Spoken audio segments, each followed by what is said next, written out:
Can you empirically prove God using science? No, exactly. That's the problem. Right. So you can't use science then to determine God, then, can you? Sorry? You can't use God to determine God's existence, then, or not, can you? No. Right. So what method do you use? So you say, I believe this and the other. I want to know why you believe it, why you accept it. What have you been reasoned into? And you keep saying, I don't know, we don't know, we don't know, we don't know. We're proud not to say we don't know, but wait a minute, have you reasoned into it then if you don't know? Oh man. If God exists, if God, forget all the religious side of it. If the one who created you, if he exists, you weren't the result of atoms smashing together and fish and this and that, yeah? You were created, okay. If that creator exists, would he know you better than you?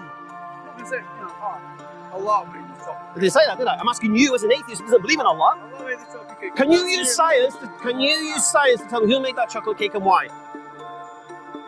Probably, yeah. Go on then. Probably with DNA testing to be able to like figure out. I think the answer you're looking for is no. Checking for fingerprints or. I think the answer you're looking for is no. I think the answer you're looking for is no. You could find fingerprints, yeah? Yeah, okay. Why'd they make the cake? Why'd they make the cake? Why'd they make the cake? Huh? Why'd they make it? You have to ask them. Right, no, use science, tell me. Well, this is the power of science, in my view. The weakness. It's the power of science is acknowledging the unknowability. It's actually acknowledging that things are only theory. Things can change. Agreed. And that's the beauty. So you agree with me? So you agree with me that first thing is science can't tell you who made the cake? Of uncertainty. Okay. Yes. Oh, good. And acknowledging. Second thing, can science be used to establish truth? Never. Never. That's not the point of science. Good. Right. Do you care about truth? Yes. Well, what method? And the pursuit of it. Okay. Yeah. You care about truth, yeah? But I don't. 1 second. Trying to get me to say. Oh, okay. You're going to say it anyway. You're getting me to say. You're going to say it anyway. Come on. You think? Look, I'll explain. Some people, right? They ask tricky questions and they're trying to trap you, yeah? What's your name? Luke. Luke. I'm Hamza, right? I'm straight here, right? There's a hole there. You're going in the hole. Yeah. I'm not putting me in the hole. I can feel it. So I'm not hiding the fact what I'm doing to you. I'm just doing it to you. I know you. Yeah. Kicking and screaming, scratching, going in the hole. It's a standard. Yeah. Because we don't think this way, you see. We put so much faith in science, in scientists. Yeah. Now, and most people, you've recognized this fact, yeah, but most people don't recognize the fact, right, that they're looking to scientists to give them truth. Where the philosophy of science says you can't get truth. Yeah, and that's the beauty of it. So, using the philosophy of science to establish truth can't establish truth because that same philosophy could refute what you believe today, tomorrow. Yeah. Therefore, you can't even be sure what you believe today is true. Yeah. Using that philosophy. If someone changed tomorrow and God came down, I would say, fuck it. No. Don't worry about that. Don't worry about that. The point is this. Yeah. From your worldview, I don't hate paradigm shift. Yeah.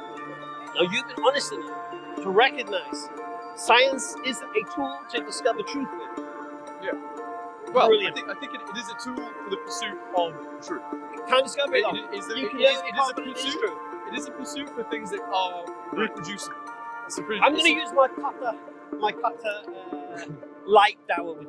Okay. What does that mean? So, I went to Qatar for the World Cup. Okay. Right? And people are afraid that my style is going to be too robust for the World Cup because Qatar's got this image and they're trying to not make it look all, they're trying to force people this, that, the other. So I had to come up with a way that I could speak to people and get them to tell me what they believe and why, and get them to ask me about Islam. Honestly, I came up with this method, right? So if anyone wants to talk to anyone about Islam, they follow this method. Now, this is for everyone here, yeah? If you want to speak to any of your friends, neighbours, colleagues, whatever, parents, about Islam, you can use this method, right? So I'm going to ask you 5 questions. Question number 1. Do you believe in the concept of the absolute truth? No. You don't. So you believe two contradicting explanations to the same phenomenon can both be true at the same time? No, you don't. Two contradictory. Two contradicting explanations to the same phenomenon can both be true at the same time. Some of you are not contradictory. Right, so you do believe in the concept of the absolute truth.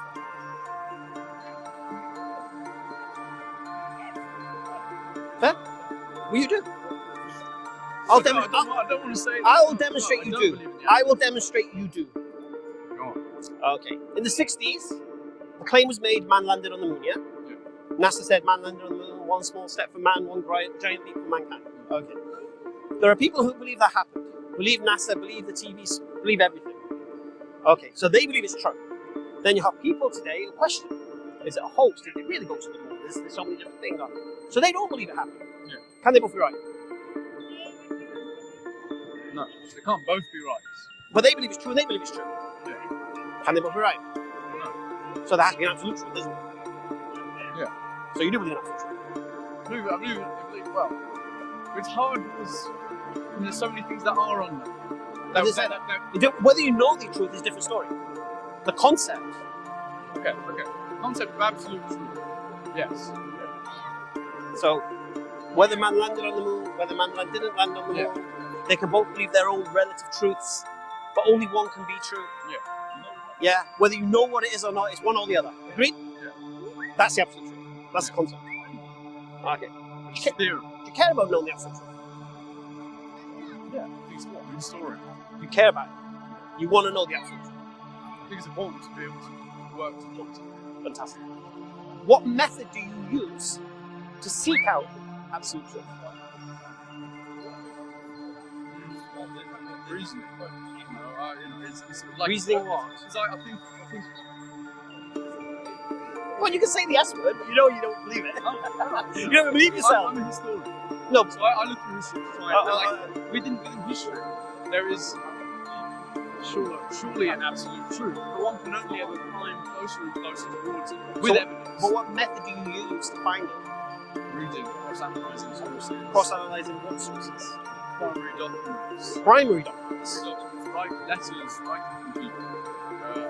So if it comes to the absolute truth as whether or not God exists or not, what method do you use?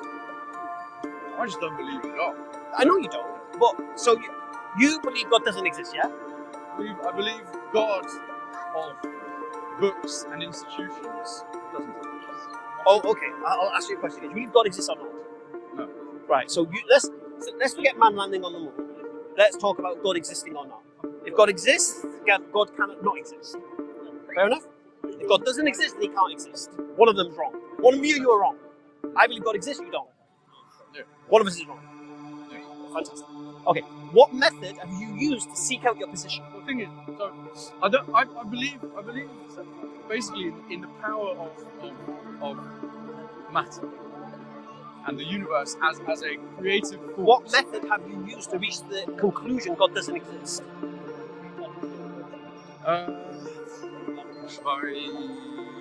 My mistrust of institutions, mistrust of organised religion. You mistrust of institutions. You just said you mistrust sciences. Science is not one central institution led by a person. Okay, so what method do you use to seek out the truth if God exists or not? My own gut feelings. Gut feelings. My own gut feelings and the overwhelming evidence. You're an the atheist. overwhelming One second. The overwhelming evidence. What first thing. Let's just. Okay. No, gut feeling. no, you don't get I that. said it. No, you said it. It's out the bag. All right. So as an atheist, one second. As an atheist, you hold the position God doesn't exist because you feel it. No. Yes, you just said that. So like the things. Would you like to take that back? Yes, I would like to say. You'd like to take that back? You're putting me. I'm gonna make you say a lot of things you're gonna want to take back. You know that, don't you? So for me, I mean, the things that have been written in holy books. I've never read them. I should. I have a copy. So you're critiquing holy books you've not read now. Continue. Yeah, but I haven't read them fully. I've read passages and I've seen parts of them. And I think the reliance on myth, and the centrality of humans and saints in you do know I'm a Muslim, not a Christian. Yeah. But why are you using the word saints? They follow the saints? same. Do it. prophets. Do it. Semantics, basically. Do it. Jesus Why am I Muslim? is a holy man. Why do I believe Islam is true? Using your assumption capabilities, yeah. Why do I believe Islam is true? Islam is true because God is one being and not divided into three. Why does that make Islam true? Because you can't have a divided God. That's my understanding of Islam. You think that's why I believe Islam is true? Yeah. Why do you believe that? Any of the religions, I believe Islam is the one that makes the most rational sense. Wow. But I don't believe in Islam, and I don't believe in God. Okay, but you've not read the Quran. So what do you convinced here by someone else? So what do you know about Islam? I don't know enough. So you're not convinced by something you don't know anything about? I'm convinced by other things more. What are you convinced by? I'm convinced by the theory of evolution. Why are you convinced by that? Does it make sense to me? Why? Because the passage over billions of years from organic matter has come from all across the universe, come here and then proceed onwards into life. That's something I find more truthful, more beautiful. Yeah, but you need randomness for that, don't you? Yeah. Oh, okay. And you do know randomness isn't proven yet? Nothing is proven. Oh, okay. Also, it's you all need, theory. do you believe in the uniformity of nature? What do you mean? Do you believe in uniformity of nature? That the laws of the universe will exist the same, will behave the same way at all times, everywhere. I don't know. And like, I'm not afraid of saying I don't. No, but you have to. You can't say don't know. Truth. But you can't say don't know. You have to say yes. Because you can't do science without that assumption.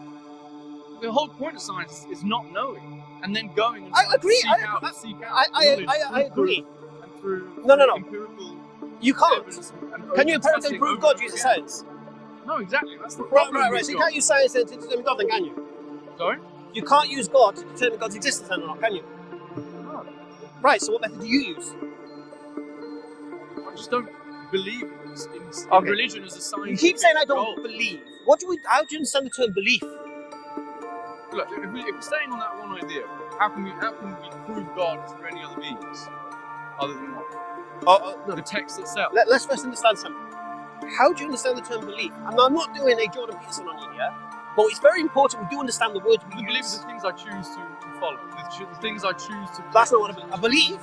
Take as true. A belief is the acceptance of something to be true. Yeah. Okay. To accept something to be true means you've heard a proposition. And you've accepted the premises of that proposition, so you accept the consequence, or the conclusion, should I say. Yeah? So you say, I believe this and the other. I want to know why you believe it. Why you accept it. What have you been reasoned into? And you keep saying, I don't know, we don't know. We're proud not to say we don't know. But wait a minute, have you reasoned into it then if you don't know? Oh man. Too unknowns. Luke, no disrespect, you are a little bit out your depth, so I'm not going to bury it. Yeah, I mean, this is so much. But I'm going to leave you with something. Go on. I'm going to leave you with a gem. I'm going to leave you with a way to test whether Islam is true. Okay. And it's not some abstract way. I'm not going to ask you to go and pray and ask God to answer your prayers. I'm going to make it easy for you. Okay. Why do I believe Islam is true? I was a Muslim, you know that, don't you? I became a Muslim 3 weeks after 9/11. Okay. October 2001. Okay. So I was in Muslim just like you. I was an atheist just like you. Not quite like you, because I would say something like you're saying. I would actually hide behind don't know, don't care. Don't know, don't care would be my thing at that point. Okay. But the point I'm saying to you is this. Why do I believe Islam is true? Okay. 1400 years ago, you're a historian, yeah? You like history. Fantastic. You're not one of these people, if the history comes from those writing their own history, you don't believe it, are you? Brilliant. I'll take the history. Fantastic. Okay. So, I'm going to give you a test. I'm going to give you homework. All right? Yeah? And I'm going to give you a card, and you can contact me, and you can give me the answer to the homework. Fair enough? All right.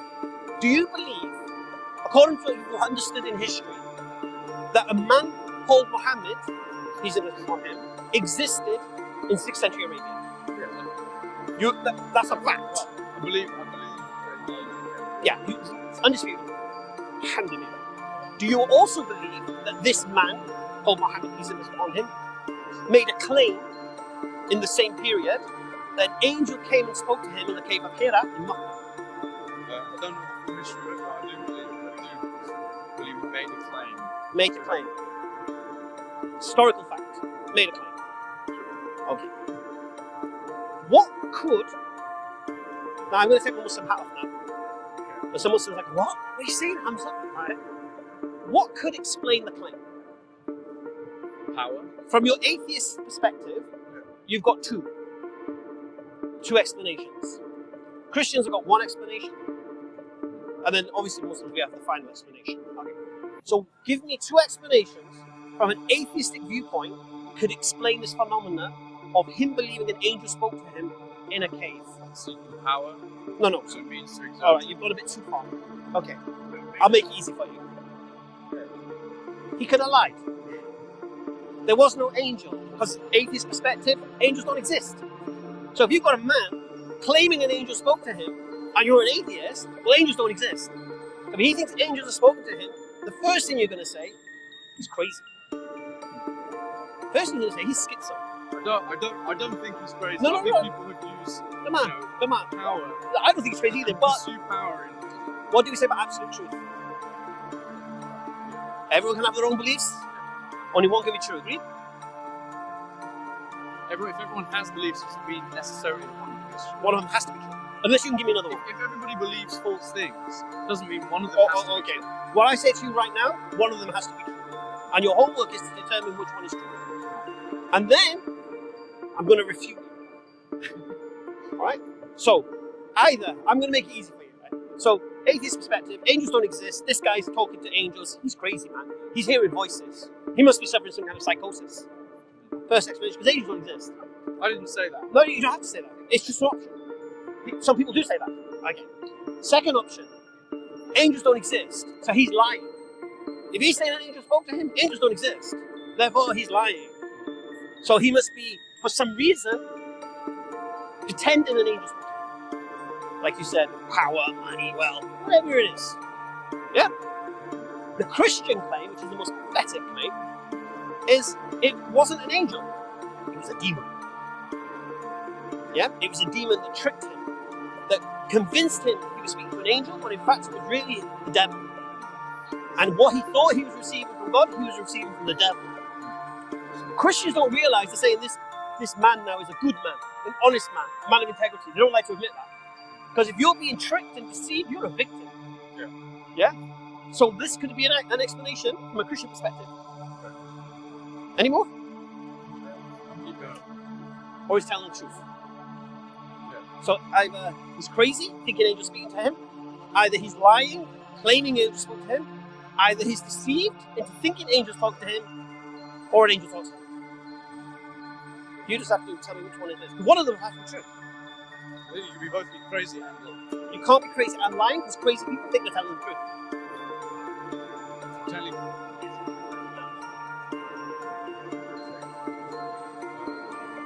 I'd go with one of the first two. Which one? One of the first two. I'm not going to give an answer. You can't be crazy and lying. Which one? Could be crazy or lying. Crazy. Okay. Or lying. You know you're going to get buried right now. Anyway.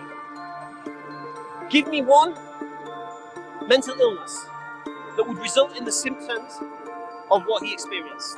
I'm not going to say schizophrenia. Say it. Say it. Because I mean, I understand that Say people had visions. And No, he heard voices. Yeah. He saw this thing. All right. What's mental illness would explain this? Yeah, schizophrenia. All right. Give me 3 symptoms of schizophrenia. Hearing voices, multiple personality. That's hearing voices. Same thing. Feeling the part of their own head. Okay. Third one. I don't know. I'd say- Come on. You're diagnosing a guy with schizophrenia. You gotta know the symptoms. You're leading me into these I places. know I am. I told you. Told you the whole thing. Yeah, I know. I'm just like wandering around your holes. There's no tricks here. No debate. There's no tricks here. I'll give you 3 symptoms of schizophrenia. Hearing voices, social recluse, paranoia. Okay, so if this man is suffering from schizophrenia, so hearing voices, check. Yeah. Paranoia, we should see evidence of his paranoia. We should also see a social recluse. Is that what we see? There's a leader. He was a leader, charismatic leader. Yeah. The last thing he was a social recluse. Yeah. This was the man who went down and told the people to stop doing the things they were doing. Yeah, and to follow him, which turned the whole town on its head. So last thing is schizophrenic. This is the thing. The other thing you need to throw into the equation: anyone suffering from mental illness which doesn't receive treatment will deteriorate. So if this man is suffering from schizophrenia, I don't know.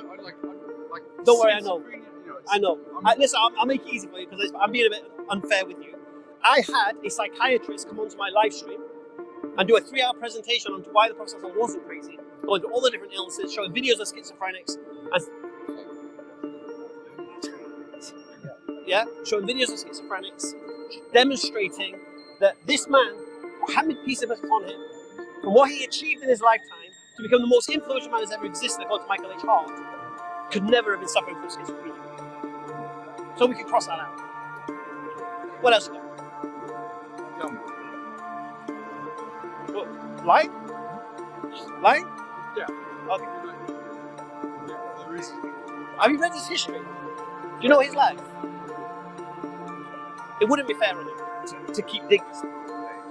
Say it again. How do we know? Yes. Okay. What do you mean, how do we know he spoke to an angel? How do we know? He said he did. He said it. Yes. And didn't write that down. Yes, he said it. He told people, yes. But didn't write it. Wasn't written down. No, he said it. Yeah, he said it. So we have that. Oh, okay. Let's go back to the original point. If you want to take over, you can take over. Luke, you're off the hook. You're off the hook. One second. No. We'll deal with it. Yeah, talked to him. What did he say? I want to hold it. Yeah? Because now you've ruled one out, you've only got 3 choices left, yeah?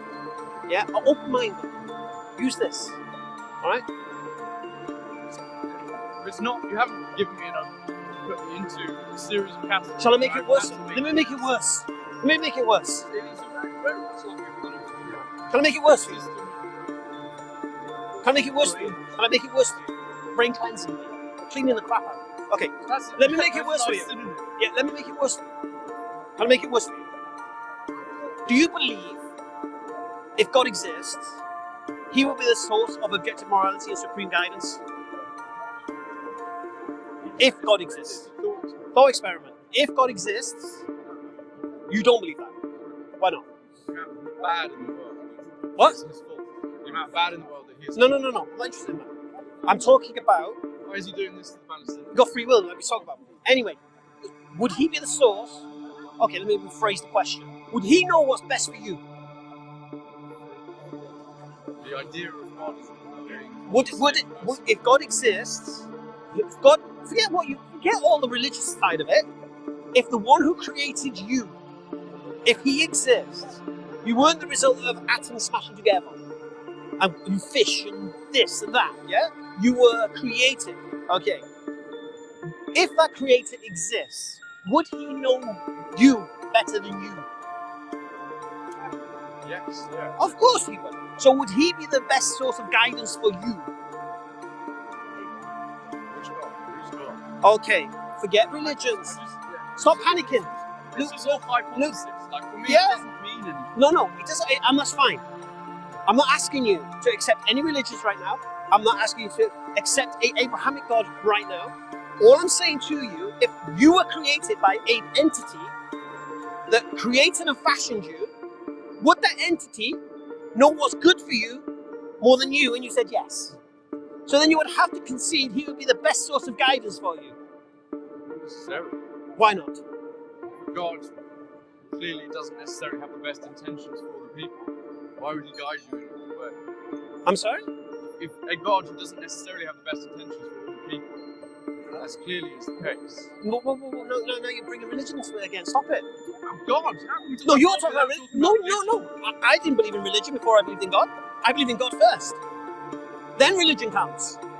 I believe God exists. How do I connect to God? Then religion comes in. Yeah? I'm not asking you to choose a religion, mate. What I'm saying to you is this, and you're too arrogant now to admit this, because you think it's another hole, and it kind of is. Anyway, I'll make it easy for you. Yes. Yeah? Surrender your flipping arrogance and say, yes, if God exists, if there is a one who created everything like you claim, then of course, There's an arrogance in the belief you'd in say, God. no, I'd be so stupid to think I know more than him. I'd be stupid. I'd be crazy to think that I know more than God. I would be, yeah? And to think that I know what's better for me than God knows what's better for me. And what's better for mankind. And what harms and what benefits. I'd be crazy. It's like me going to the guy who created iPhone and say, I know more than you about how to use this iPhone. It's exactly the same principle. How can I know more than the guy creating the iPhone? I don't know all the intricacies and such, do I? It's the same principle. Okay, so it's a thought experiment. You're not committing to it yet, but it's a thought experiment. If God exists, you would have to concede He was the source of supreme guidance and objective morality. You would have to admit that. Brilliant. If I'm saying yes. Yep. So you would admit then He'd be the only one worthy of your worship and obedience. All of this is beyond. It's all hypothetical. All hypothetical. Well, I'll tell you the point. I'm enjoying a debate. I always good. Well, no. Like, Okay, I'll tell you why, yeah? Because you'll laugh the Christians out the park, that's why. That's why the Muslims can deal with you intellectually. Yeah? You Christians, you'll start with all the fairy stories they come with. Talk about politics. We talk about current affairs. We talk about, like, there's so many more important things to be talking about. Okay. We could All right, we'll talk about current affairs. I don't want to talk about, I'm exhausted. Okay. All right. I'll ask you one question. Can I ask you one question before you go? So that before. Do you condemn Hamas? Do I condemn Hamas? Yes. Yeah. I condemn Hamas for their violence, but I understand that it's a reason. Why do you condemn them? Do you condemn them for the made-up stuff or the stuff they've done? I condemn them for the violence that they carried out. Which violence? October the 7th. Which violence? Mr. Historian, which violence? What happened? And what happened? It was a massacre of people. By whom? By Hamas. Didn't the people running say Apache helicopters were firing on them? So you condemn the Israelis as well, yeah? Yeah. You condemn the IDF as well? Yeah, absolutely. Good. That's all it takes. So, it's a It's all right. fucking awful situation. And I think it's largely, entirely Fantastic. Yeah. I'd rather be talking about that. Do you believe Hamas have the right to cross the border into Israel and kill Israeli soldiers? Well, I believe they are at war. It's a colonial situation. So it's okay. It's wrong. What about soldiers not in uniform? What if they're off duty?